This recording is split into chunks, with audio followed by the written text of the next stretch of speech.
See, I didn't know I wasn't here. I was absent last week. Oh, you came in late. Oh. You were here. You was All right, thank you. You're welcome. Okay, it's time to call this September 13th Madison County Planning Commission meeting to order. We're going to start with a prayer.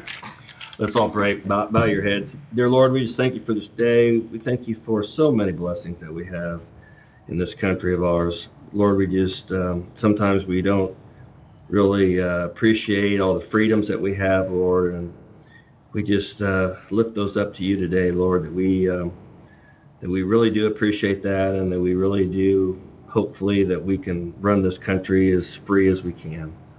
Lord, we just thank you this day for all our military and the policemen and the people that really protect us each and every day. Lord, we just thank you that you will protect them and give them strength to protect us. Lord, as we continue on the day, we just lift up this board, and we just pray that we will make the best decisions for the county. This we ask your name. Amen. Amen. All right, everybody stand for the pledge, please.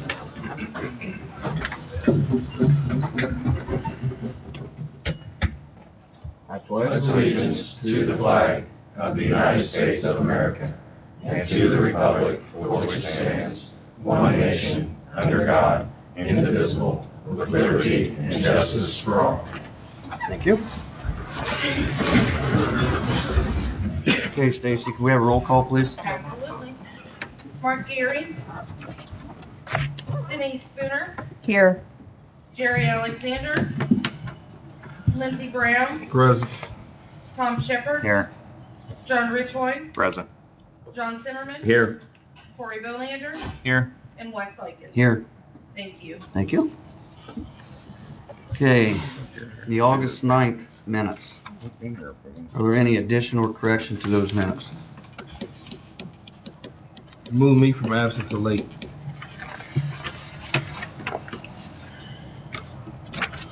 That's it. That's it? That's it.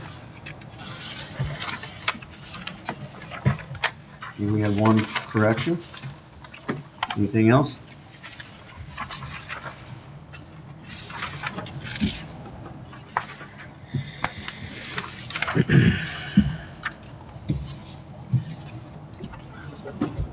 Chairman, I make a motion to accept minutes with the addition of Lindsey Graham was late. We have a motion? Second. A second, all in favor, aye? Aye. Opposed, same? Motion passes. Okay. Before we start, would it be okay if I introduce Larry? We have our new planning director with us today, Larry Strange. Oh. Appreciate it. Very much. That's awesome. He's in his first week, so. Is that right? Or is second? Second. Started last Tuesday. Last Tuesday. Depends on how you count. Right. Thanks. Okay, now we get some new business. So since we are transitioning, there are some things that I'll still be picking up and finishing up, like this petition, but then Larry's going to obviously be transitioning in this role. So, but today we have petition number 2022-0-004. The petitioners are David and Elizabeth Tharp. The location is 5715 West, 200 North in Anderson. And this is a waiver to subdivide a parcel that is under 6 acres. In the staff report, I've included the things that you're supposed to look at when granting a waiver. So, for example, you should be making sure that waivers would not be detrimental to public health, safety, or welfare. You want to make sure you're encouraging reasonable use and development of property, etc. So I'm going to give you a little bit of background about this property. Stacy has the aerial map pulled up on the screen for you. You can see there's an existing residence on the site. It's a total of a parcel that is 5.72 acres. It is zoned conservation residential. There is a ravine that cuts through the middle of the site. You can kind of see where she has the property information pulled up. There you go. That is kind of the ravine area. There's also an existing barn on the east side of the property. The lot is bordered by 200 North to the north and a private drive to the east that serves several lots in the area. The properties to the west, south, and east are zoned conservation residential, and the area to the north of 200 is zoned agricultural. The petitioner is seeking a waiver from Section 3.2-B of the Subdivision Control Ordinance to allow the lot to be subdivided into 2 parcels in the future. The petitioner intends to construct a single-family home on the site near that existing barn that's on the west side of the east side of the property. And then the other parcel would include the existing home. My staff recommendation after reviewing this petition and our subdivision and control ordinance is to give a favorable staff recommendation on this. If the waiver, let me back up. So since the parent tract is 5.72 acres, subdividing this into 2 parcels would still allow these 2 parcels to conform to the conservation residential zoning district, because the minimum lot size in that zoning district is 2 acres. Right. And there is, from the staff's perspective, we just thought this was a reasonable request, and that with the ravine of the property, that it did make sense to be able to split these out into 2 separate parcels. If you guys would like to approve the waiver, staff would just say that we would request that all future improvements to the site be required to comply to the development standards of the Conservation Residential District, as they should, and that the platting of the site will be subject to the review by the Planning Department, the Plat Review Committee, and the Madison County Drainage Board, which that is all per ordinance anyway. I'll let the petitioner, do you guys have any questions of me first of all, and then we can give some time to the petitioner to answer any questions as well.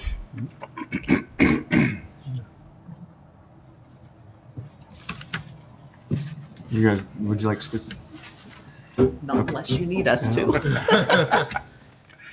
I know this is gonna sound ridiculous, if you would put name and address and then sign that. Oh. A whole set of rules. Got it. And give just a little explanation what you want to do. How would that be, start with? And give an explanation. Or kind of exactly, what what you. we're thinking Yeah. we're doing. Mm. So Elizabeth Tharp, my husband David, the address is 5715 West 200 North, so kind of the end of Cross Street. What we, as was presented, it's 5.72 acres. We love the property, but we know as we get older, it's going to be more than what we can take, what we're going to want to take care of. So we're actually interested in evaluating whether or not we can build a home by the barn. So in that area, haven't really gone through that evaluation yet. Wanted to wait to see, what the outcome of this was. But that's kind of what our intent is now. So we like it here. We love it out there, but just don't want that big monster property to have to take care of anymore. So that's what we're up to. Yeah.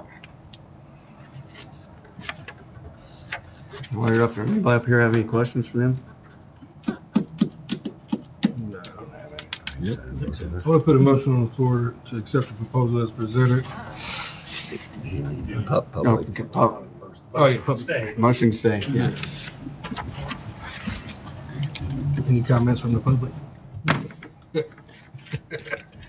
Cut them right off, Lindsay. That's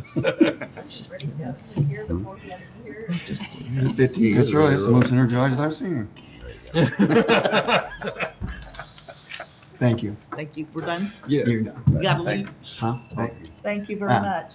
Was there anybody in the audience like to speak on this? Hearing none, we're back to Lindsay's motion. Right.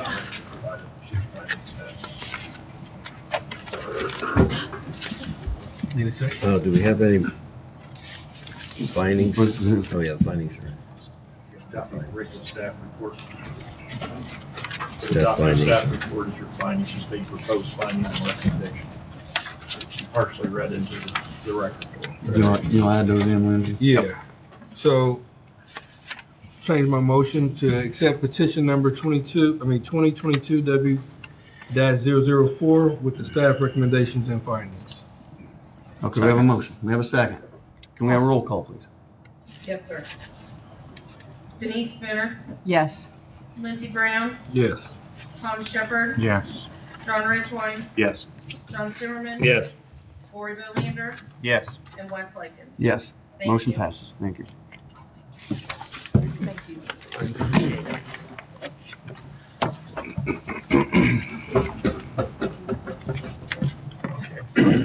All right. Next. Next up on the agenda is an update on Drew's parts, and I'm going to have Jeff help me out with this one because we talked about this in this past week. Of course, just to give you an update, as our timeline had laid out over the course of my tenure here, we had changed the deadline to move all the materials that he has indoors by September 1st. Mr. Drews has, I'm trying to get your name right, Kelly, so I kept calling you Kelly. I was always backwards. Anyway, he had emailed me and had requested to the board that we had a timeline extension on this. The board did not seem to want to extend that timeline. Mr. Drews was not able to participate in the last Plan Commission meeting. He had requested a special meeting so we could talk with you about why he couldn't meet the September 1st deadline, which we did not schedule a special meeting. So we are here today. And also within this past month or so, I had issued a notice of violation on the property because I did not believe that the use that was happening on the property was allowed per our zoning ordinance. The BZA met and upheld my decision that this was a salvage yard that was operating on the site. So in response to that, Mr. Drews has filed a petition to rezone the property. So he is working with us. He's working with the Plan Commission, working with the Planning Department on trying to move forward to get into compliance with his site. So with that, I'll turn it over to Mr. Graham. At this point, the planning staff and the commission would have the opportunity to issue fines based on non-compliance.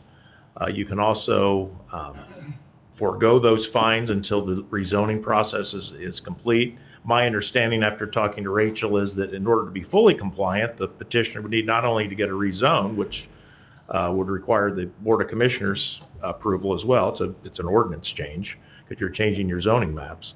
But you would also need a special use petition, which would be Board of Zoning Appeals. So there's still a lot of process that would need to be done in order to make the property fully compliant. It's been my recommendation to the planning director to not fine until that process is complete, but that's only the recommendation, and I believe she's adopted that recommendation based on the fact that the petitioner was operating under the assumption of our former director's letter, and then when a new director had a different opinion, came in to the BZA to appeal it, lost, and immediately said, well, okay, I'll rezone it. Now, it's not compliant currently under our interpretation. There's no question about that. You do have the opportunity to issue a fine. You can always overrule the planning director and say, please go ahead and issue the fines. She worked for you, he works for you. But it's up to your discretion on what to do on that kind of thing. So Rachel kind of passed it to me, and I'm going to pass it on to you folks.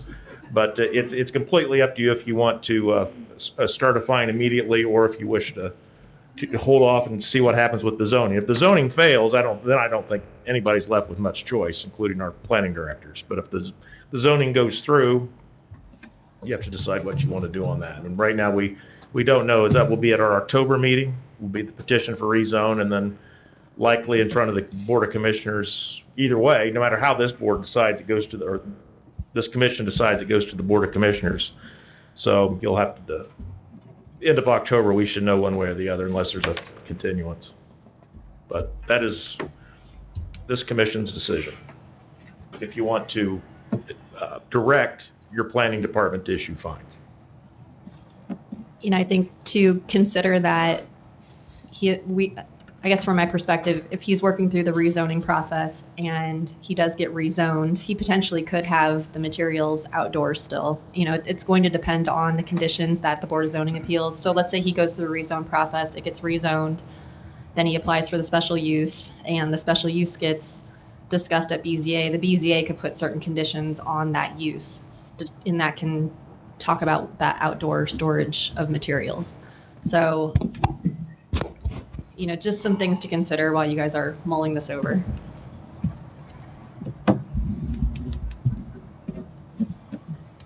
Rachel, why didn't we think of this previously, till just now? It's not that we didn't think of this previously. It's I issued a violation on the property, and the way that that violation being issued, that could have gone in different directions. He could have filed for a rezone back in May when I issued the violation. Instead, he chose to appeal it, which is his right to do and absolutely appropriate. And then that takes time to get on the agenda and then get heard by the Board of Zoning Appeals, and then they had to make their decision. So, it's just a lot of moving parts and pieces came together now in September for you guys to think about. I just wasn't sure why we just drug our feet so long to get to this point. No, and I wouldn't say that there was any feet dragging. I think we've been very active and proactive on this property, and working with, Kelly Drews on it and trying to get this into compliance. There were multiple pathways of things happening. There was the issue of picking up what the former planning director had left off on, that timeline for the completion of that original violation. So that timeline is now merging with this new timeline, and we just had to figure out a pathway forward on it. I got a question. Did we find out who signed off on the work that was completed at Kelly Drew's? The work in terms of The pond and stuff? and all the setbacks, and who signed off on it and said it was done right? Did we figure that out? I know that there is still information that we are working to get, the Drainage Board is working to get to confirm that that was built as constructed. I think there's been some additional work that has been done, and the Drainage Board and the county engineer are working on that piece of it. All right. With Mr. Drews.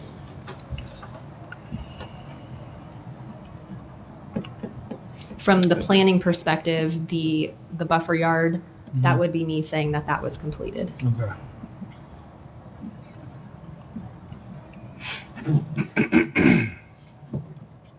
Well, I'd make a motion to waive any fines. I make a motion that we assess fines. I only have one motion on the floor. I know. So we got one motion. What would Waive the the fines. fines be consist of?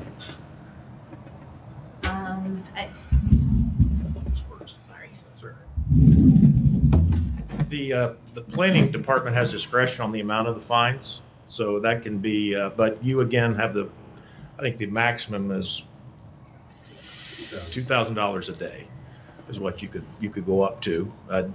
Past practice, we don't go to that. We usually $100 a day because of how quickly that can add up.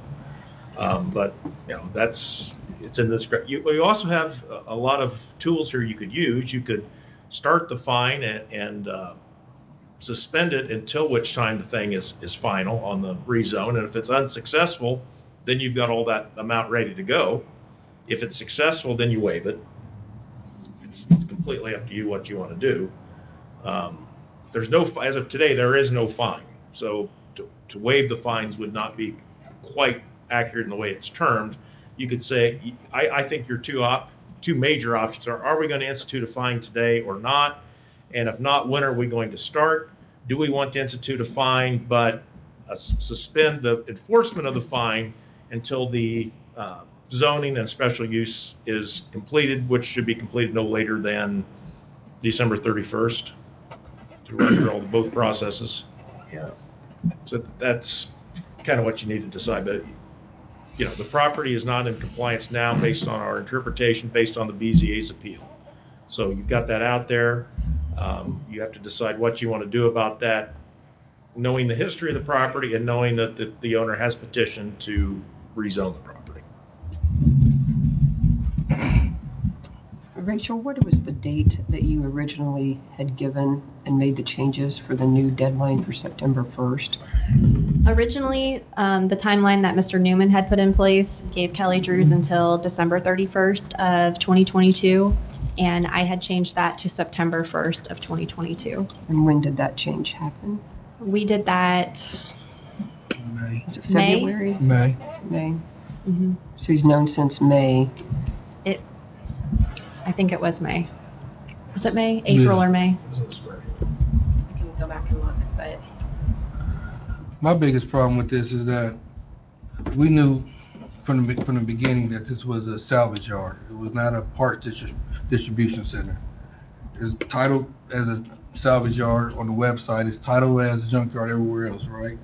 And so we know it's not been in the right area, right? So from the beginning, even well, though and just to speak on our former planning director's behalf somewhat, that is the planning director is the one who interprets the ordinance. So, that was our former planning director's interpretation that it was not a salvage yard. I think it was, from his perspective, it was a parts distribution center. So I think that saying that we knew it was a salvage yard, we knew it was this, it wasn't officially determined, I think, at that point that that's what that was. With the Board of Zoning Appeals ruling that just happened within the last month, they are saying that, yes, they agree it's a salvage yard. And that is, I think, on the record now that that's what that is. So I guess. but the owner calls it a salvage yard. But our planning commission hadn't officially determined that at that Okay, time. I So they understand. were relying on the determination or the interpretation of the former planning director at the time. Okay. Now there's been a determination that's been made by the Board of Zoning Appeals of what it is. Okay. At the last BZA meeting, right? Okay. And your recommendation to waive fines is based upon two things. The fact that we want to go through this rezoning, settle it, but also the fact that he's just caught up in an innocent situation where we have differences of opinions between planning directors, where he was somewhat obedient to the prior director, but to you, having known since May, that this was the new deadline. I guess I'm kind of somewhere in the middle between Tom and Wes. I would prefer to put some assessment here until such time that the BZA, like what Mr. Graham had suggested. So that's. And I think my view on it is today, being here and knowing where we're at in this process with him filing that rezone, I guess I struggle with putting a fine on it at this point because this board and the commissioners may put conditions. He might be a legal conforming use in 2 months or 3 months or by the end of the year.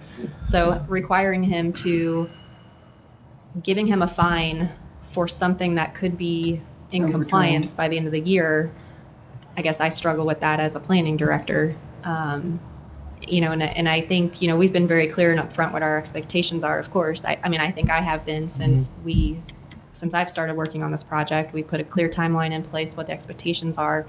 However, just with and if that was the only thing we were dealing with was the September 1st deadline and getting that violation cleaned up and squared away and put to bed, then yes, we should be issuing a fine at this point.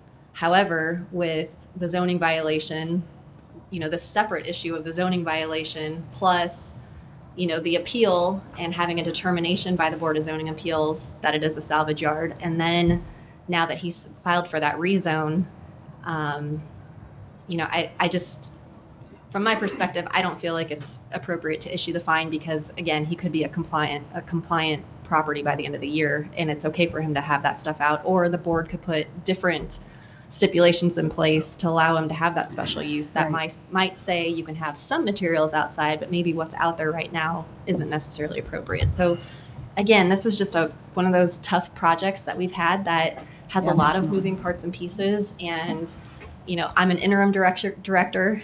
We do have a full-time planning director on board now too. So it's been a tough couple months trying to work through this one. Although I think we made a ton of progress Right. and are in a way better place than we were Absolutely. back in February and March. Yeah, I absolutely. agree with that. Thank you, Rachel, for your work. Thank you. Jeff, I have a question for you. If we go through this, if it does get rezoned, and then it goes in front of the BZA, could the BZA looks like to me that'd be a good time to put on fines from that day forward. Yeah. If things aren't, if say he doesn't comply to the new BZA rules, stipulations that we put in place.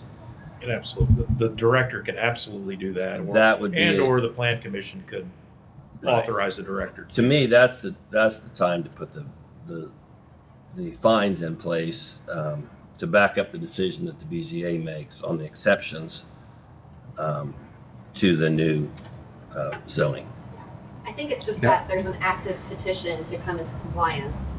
So that's where I struggle with issuing that fine. And that's black and white of my. So what we're looking at is everything that we have set forth is basically on hold until we get through this other process, this new process now, right? So we had a lot of recommendations, to get stuff put up, but now that's on hold because it can change, right? So everything is like where we're in that phase where everything can actually change. So, and I agree with, what everybody is saying is that we should not hold him accountable until it's time to hold him accountable.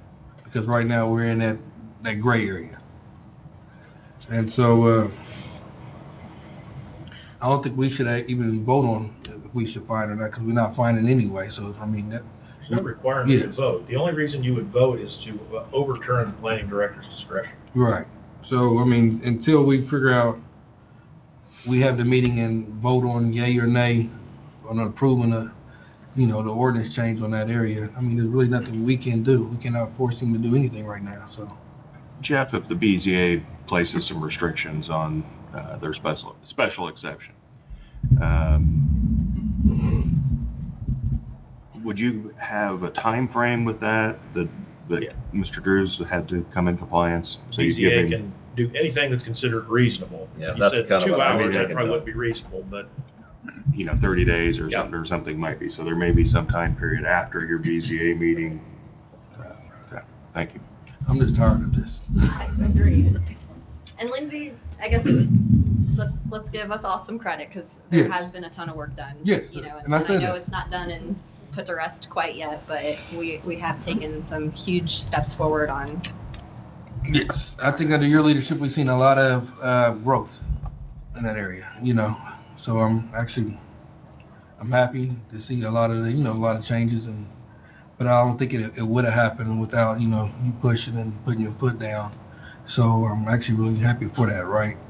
But at the same time, it should have to take somebody to do that, right? Sometimes we have to do stuff on good conscience and understand that there is other people that surround you, and you need to be, real cognizant of the people that are around you and taking care of things. So, and that's where I'm, really at my wits end with it, right? But yeah, thank you for all your hard work and determination on this one. But I mean, we gotta quit kicking this dead horse down until we get everything squared away and get everything concrete legally. Let's just move forward. I know on our end, working with Mr. Strange, we will make sure that this is, it has been filed, this particular petition for the rezone. So it is on the books and it's moving forward and it's happening. And So would that be on the next meeting's agenda? I believe it's Or- on the October agenda, Stacy? Yes. So that's the first time that petition will be heard with the Plan Commission is in October. So then you would anticipate a November BZA meeting? Possibly. It will depend on when Mr. Drews files for the special use. But by the time it goes to the commissioners, it's gonna be probably November before the BZA. Likely, yeah, I think that's reasonable to think that it would be November. Because I think if there is a recommendation from this board in October, that can then get pushed up to the commissioners, and the commissioners can make a if they make a decision the first time that they hear the petition, likely that will be in October as well. Just one last question, Jeff. Can BZAs assess fines, or is that something planning commissions can only do, or both? Can both boards? The BZA can recommend a fine as part of their condition. Ultimately, that would be the planning director that would carry the ball on that. Okay. And if the planning director doesn't carry the ball the way this board wants, this board is the boss of the planning director. Okay, thanks for clarification on the law. Just wanted to understand how that worked.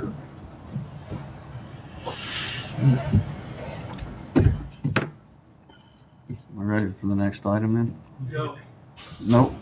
He gotta withdraw his motion. though. We do have a motion on. He gotta, We never got a second. yeah, he gotta withdraw. Did you have to withdraw the motion since we didn't get a second? Might as well, just for the record, if you don't mind, Tom or Lindsay. That was Tom. Tom went first. What you want me to do? Withdraw Withdraw your your Which, motion. yeah, tell me which one to do. Withdraw your motion. I'll withdraw my motion till we go through BCA. Right. Kelly Drews, 705 East School Street.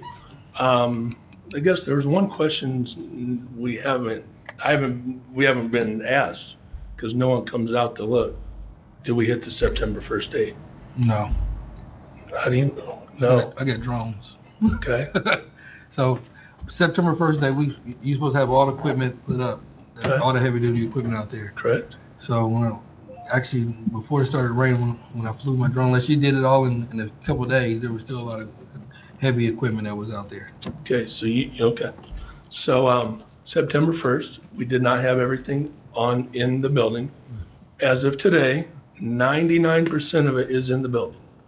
99%. There is, I think, 3 machines, because there are road pavers that E&B paving brought over, that we just gotta take some stuff off and send to one of their vendors, and the rest will just go away. So, I mean, everything that's in the yard right now is running working machines that we use, not at a daily, but a weekly or monthly basis. Or I've got 3 machines that I've sold overseas that Lord knows when the guy's he's already paid me for them. So whenever he's gonna bring a container in to load them out to do whatever. So are there machines out there? Yes. I could say today they're all in, and you can't say they're not, because you don't know what machines are going in to get salvaged or going in to get torn down and get spit out the other end, and which ones are sold, which ones are running, or which ones I don't even own that I've sold to other people. So for you to say no, you don't know the business. And, So to clarify that, yeah, when we had put the stipulation out there, and we said all machines, basically all equipment needs to be up under a roof, right? So for me to just fly my drone over there and look, and I see, several feet of rusted machinery that's sitting out there, then that's a no, because it's not under a roof. It's several rows of rusted, boxes of machinery that's sitting out there in the yard. So the answer is no. the only machine, there's 3 machines that are left that need to be put inside or gotten rid of. All the other machines that are running working machines that we run on a daily basis. Okay.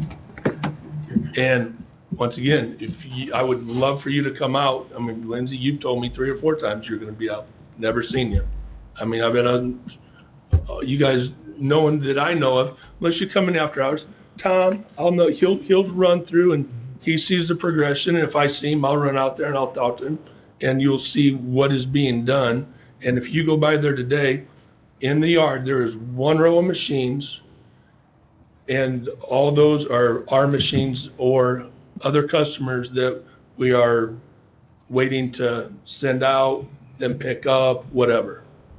So. And those are operating machines? They are operating machines, yes. Except for the Is there a 3 that difference? were the road machines that E&B brought over. And I would say that would be a good thing, that when we get this to the Board of Zoning Appeals for that Yeah. special use, We need to that clarify that would be this. clarified as to what the expectations are. Right. Because obviously this is not clear expectations. You know, I can see both sides of this, that he's saying these are operable pieces that are working, that are outside. However, I can see Lindsay's side where you're saying we said all machinery.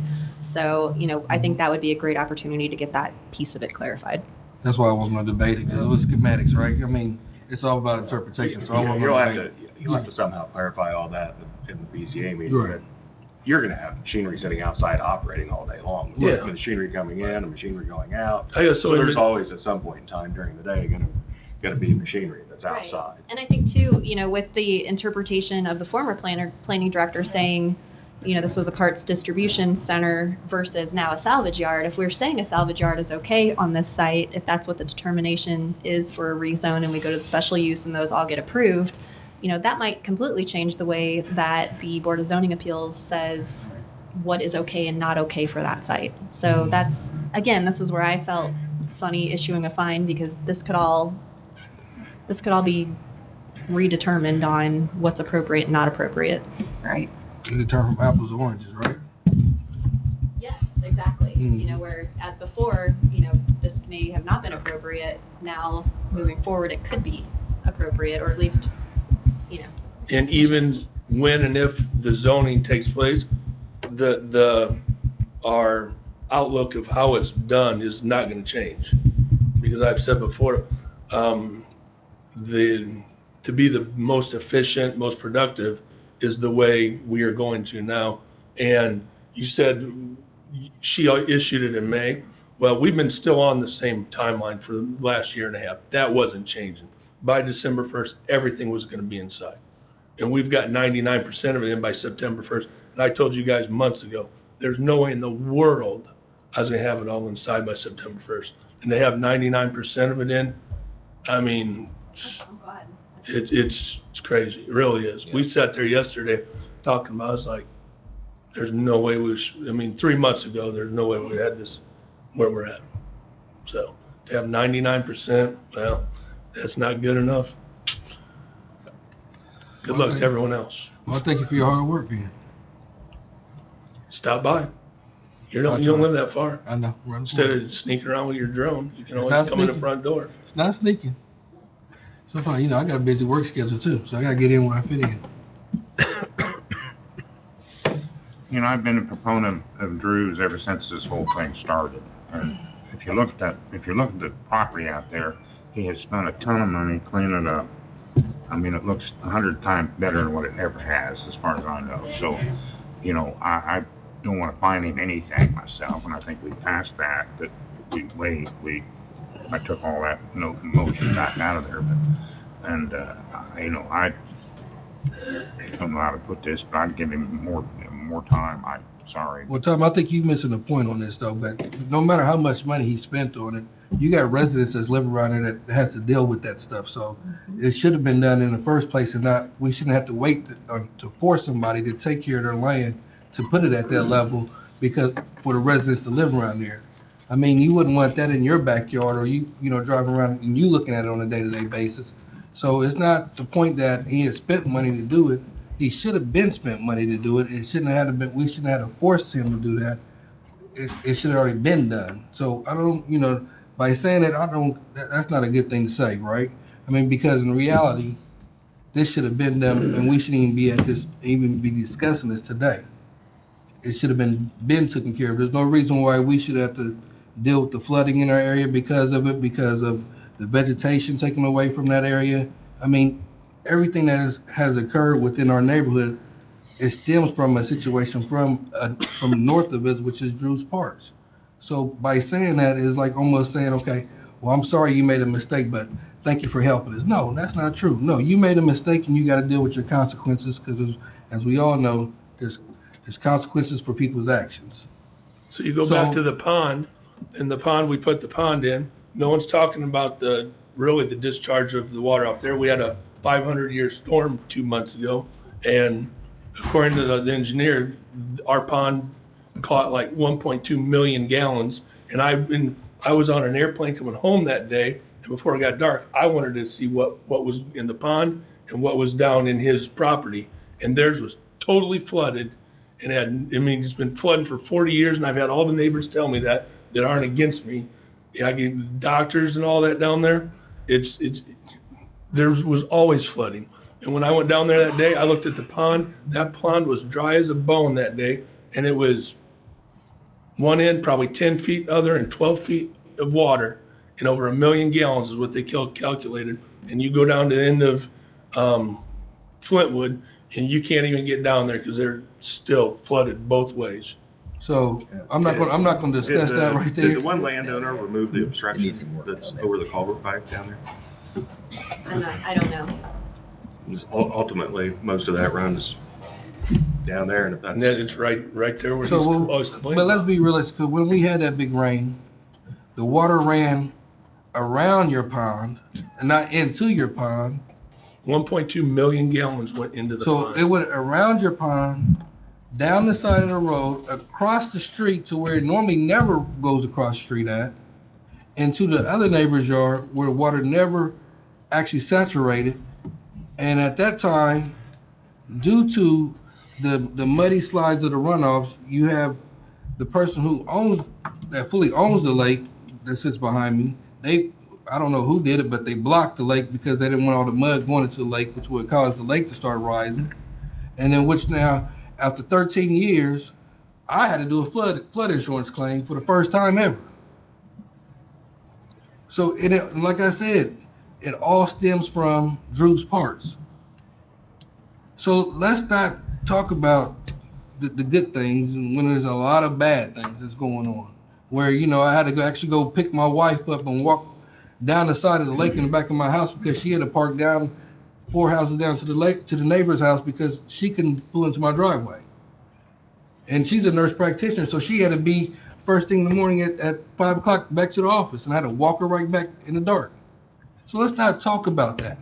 Let's talk about the stuff the displacement you're doing for the residents that lives there. You had elderly people that live in that neighborhood.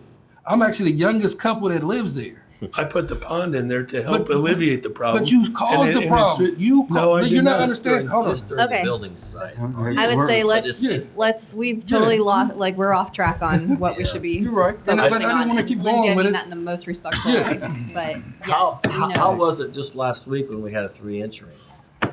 I mean, that's a big rain we had last weekend. And this really truly is something we should be discussing with the drainage board. Yeah. Yeah. You know, That's so something I to think look this at. We had a is- 3-inch rain the other day.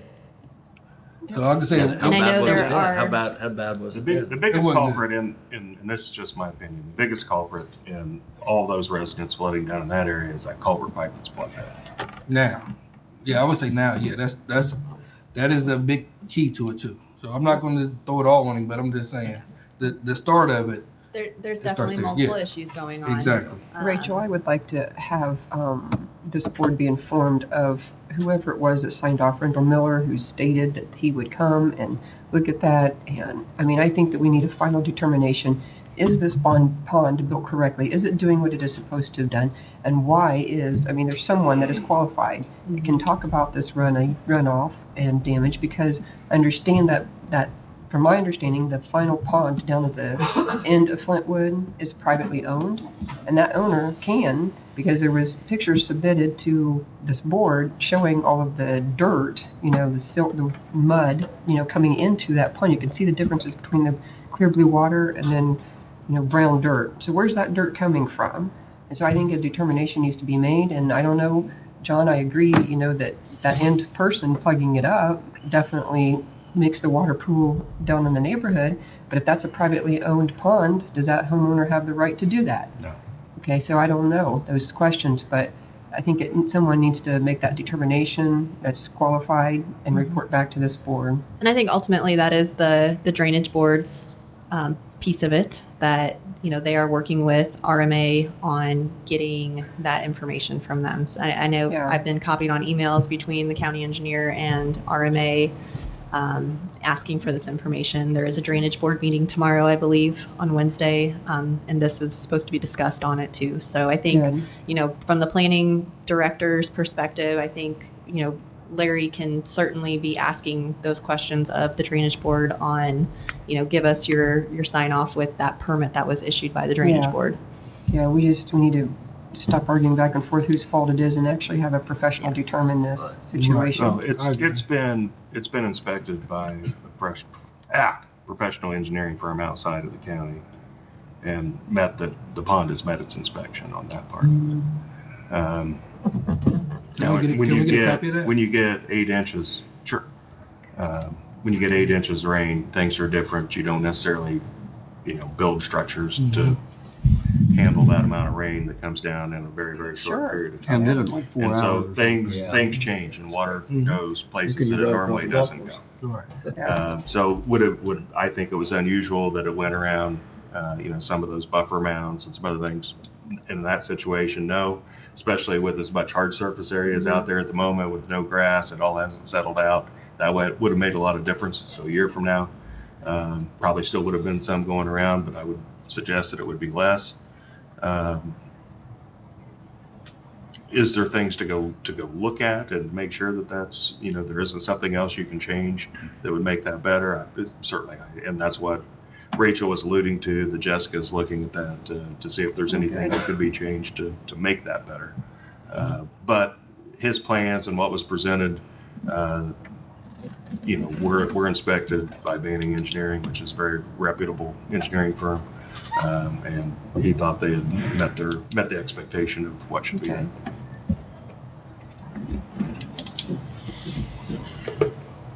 All right. We're ready to move on. Okay. Yeah, wrap this up.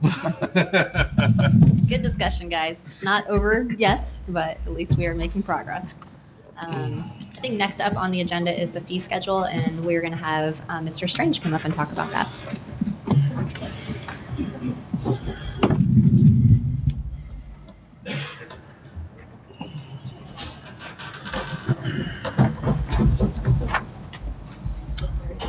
So, good morning.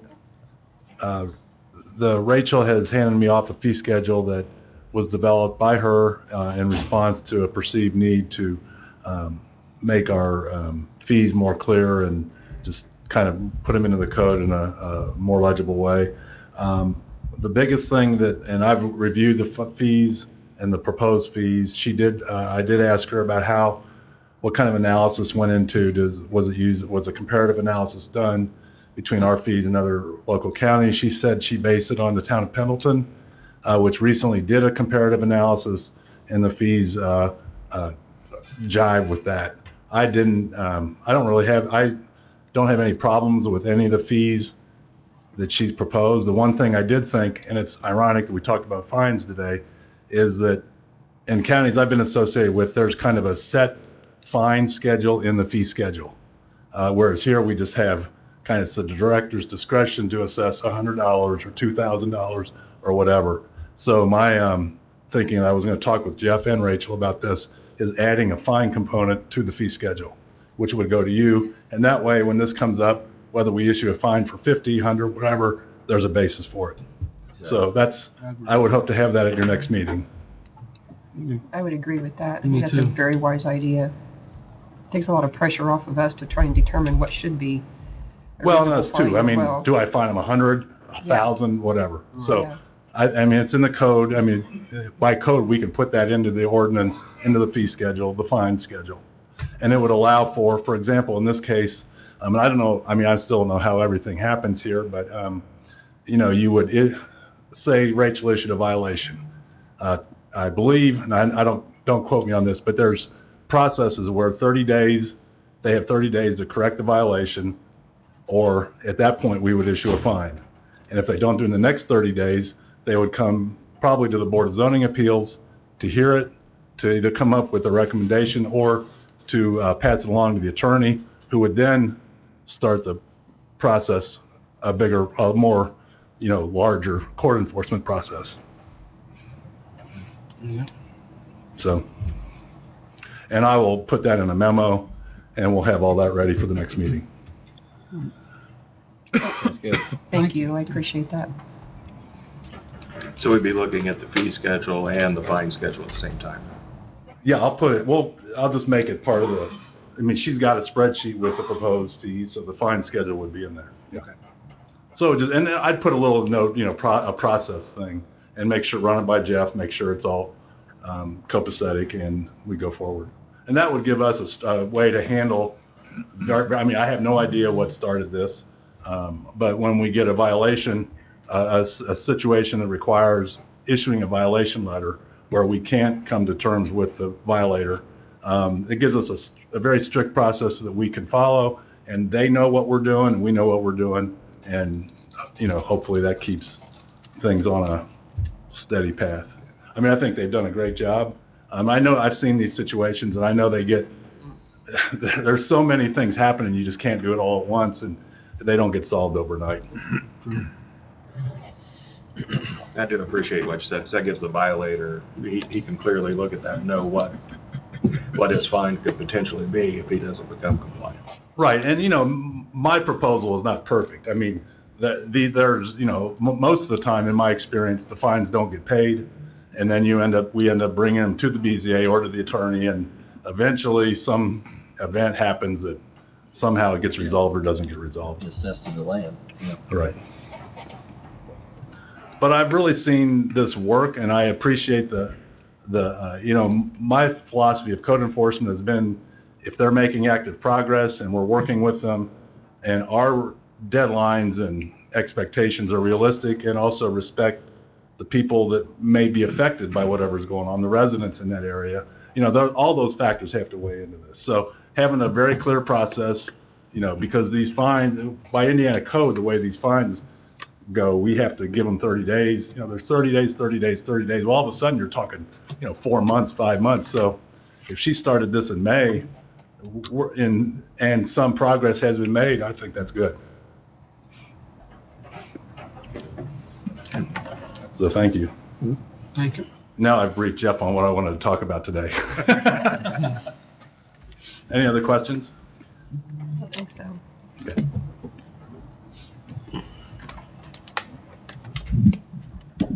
Anything else? I got something real quick. My time here is coming to an end, I guess, and I just want to say thank you guys for having me here, and it's been a pleasure working in Madison County again.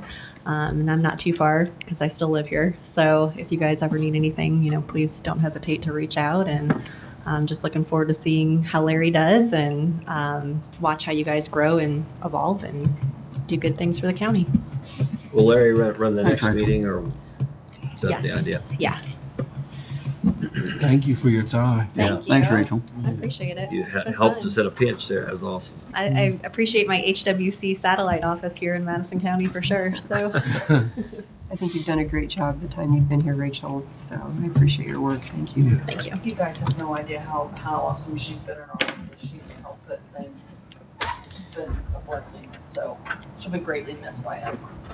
But we welcome Larry too. Don't get me wrong, but she's. Big shoes to fill. Yeah. No.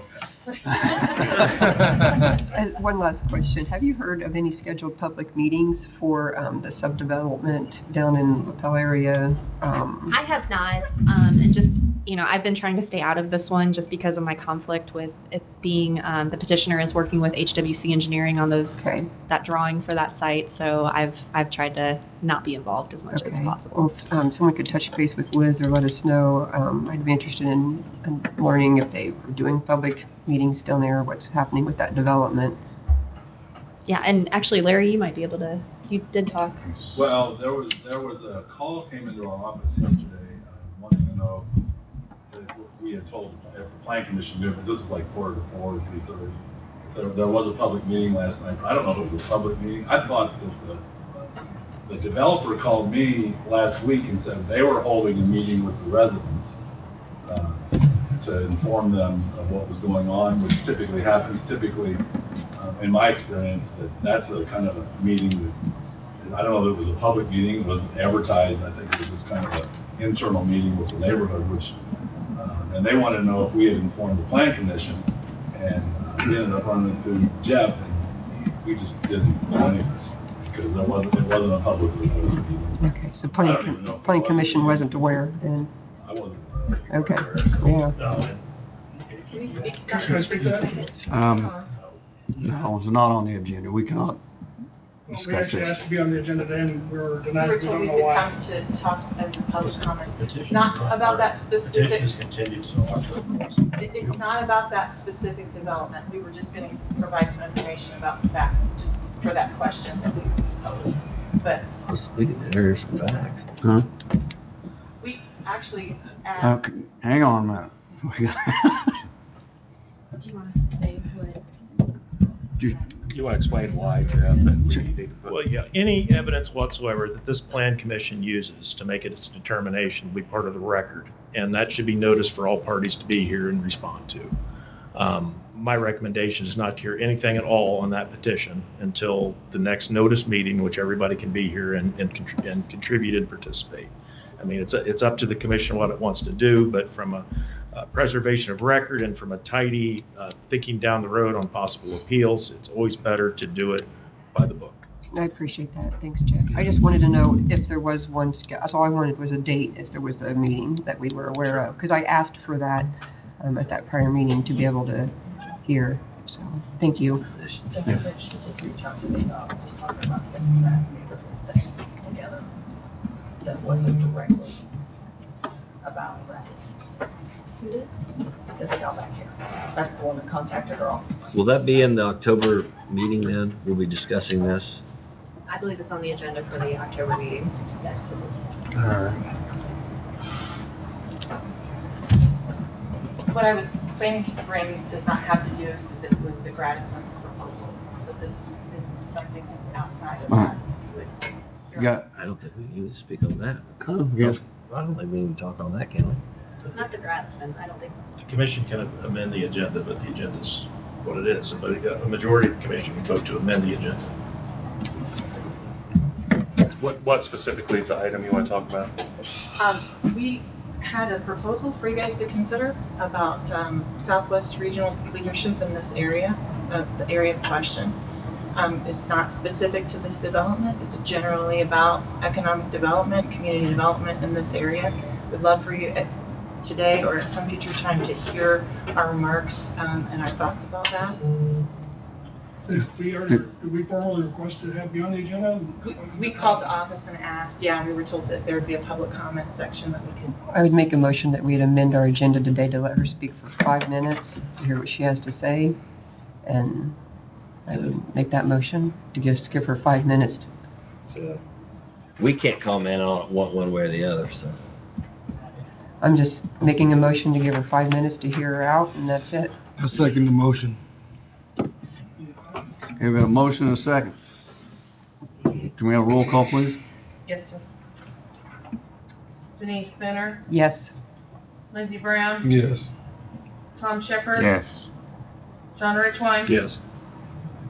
John Zimmerman. Yes. Corey Belander. Yes. And Wes Lincoln. Yes. All right, you got 5 minutes. Ain't counting nothing. And we're not trying to be mean, we just, I We understand. gotta follow the I rules. truly understand. Yes, I can appreciate that. I don't need to sign Yeah. anything. yeah, your name, address, sign the paper. It's gone. So You you can can do go that. Go by the rules. You can do that And till do you it get after done. the fact, maybe? Yeah. Okay. My name is Heather Brock-Wignall. And I'll put my address in there. I prepared remarks to be efficient and try to cover everything. So if you give me the leeway here, I'll just basically read so we can get through this quickly. I first came before you during the remonstrance time of the Madison development. I will not speak to that today. However, I simply want to reiterate that this development is keystone and that brings to the area a huge shift in the economy from agricultural to whatever for this area. I would like to address with you the general development of this region. We do know that this unincorporated area is keenly in the sights of developers, and I don't need to tell you the potential opportunity or potential problem this area could become. I'm going to assume that you're well aware that we're at a pivotal point of development in the southwest region, but the future of this area has not been determined.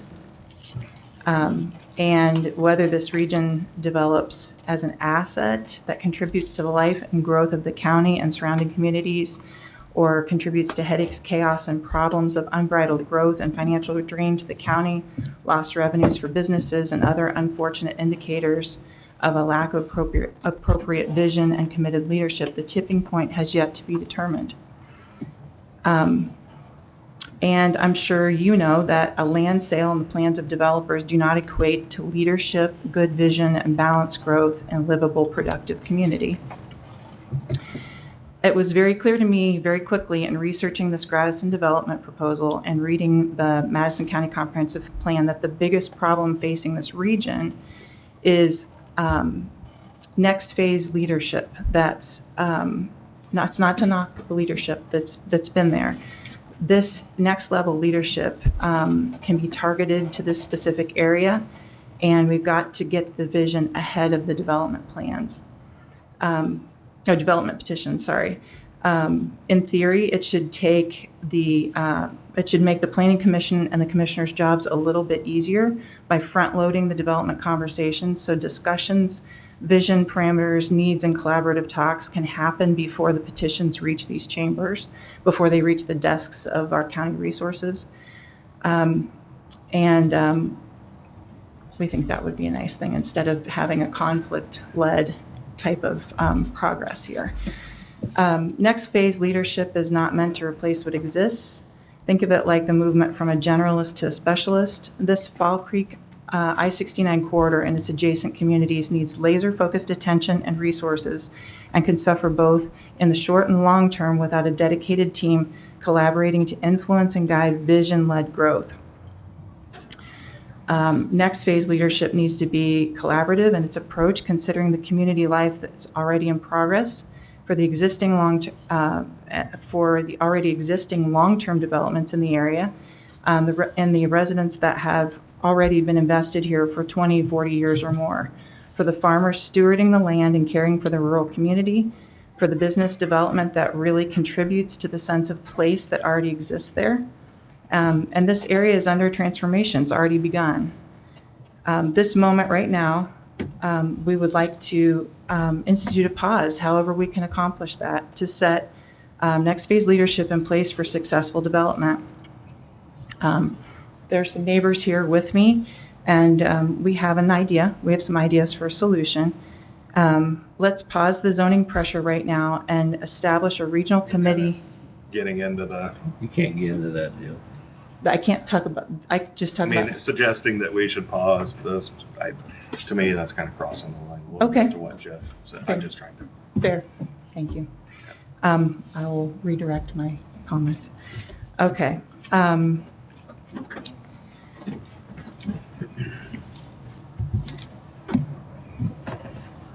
Sorry, I lost my place here. Sorry. That's okay. Let's have that regional committee gather some opinions and analysis from the broader knowledge base in our county on the issues we're facing here. We know there's some concerns with infrastructure, housing, economic impact, all of that. I know that you don't take these zoning decisions lightly. However, how can you possibly have the time and resources within the committee to give the thorough attention, research, and directional leadership that this area critically needs in order for good outcomes that benefit more than just developers and contractors? We need a next phase leadership committee for this area. And you need a leadership committee for this area. Was that my timer? Yeah. Thank you for the time. We'd ask for you to consider that, and if you would give us your thoughts. We also have more information that we could provide. We have a thoughtful group that's got quite a bit of experience and good thinking and analysis in this area. So we'd love to work collaboratively with Planning Committee and county departments to help see if we can get these conversations led in, front-loaded in a more positive direction. So thank you so much for your time. Thank you. Now, that could be discussed more at our October meeting, correct? It can be. I want to give you guys a quick update too on just some things that we've been working on in the past month or so. The planning director and town manager from Ingalls and the planning director and town manager from Pendleton and also leadership from LaPel met last month. Actually, LaPel was not present at the meeting last month, and then the county engineer was also present for that too, Jessica Baston. So we met at the Pendleton Town Hall. There were just discussions about looking at the South Madison area because of the way that the jurisdictions all, I mean, there's issues with South Madison, with utilities, with, the way that municipalities have expanded into that area. There are, municipalities that are directly adjacent to one another that, really should be coordinating and have more of a cohesive plan on, what is LaPel doing in the area that abuts Pendleton? What is Pendleton and Ingalls doing about the kind of gray area between the two municipalities on, annexations potentially in the future? So those discussions were started last month, and with having Larry on board now, we do have a meeting scheduled for tomorrow for that group to continue communicating and talking and figuring out a pathway forward that could include public participation in it as well, or even, I'm not sure what that looks like from that group's perspective yet, especially now with Larry getting on board too, that, and me moving out of that role, that, there's conversations happening. So I think, I just wanted to, I guess, let you guys know that planning directors and town managers are kind of on the wavelength and thinking the same. We're going to keep cutting out. Thank you.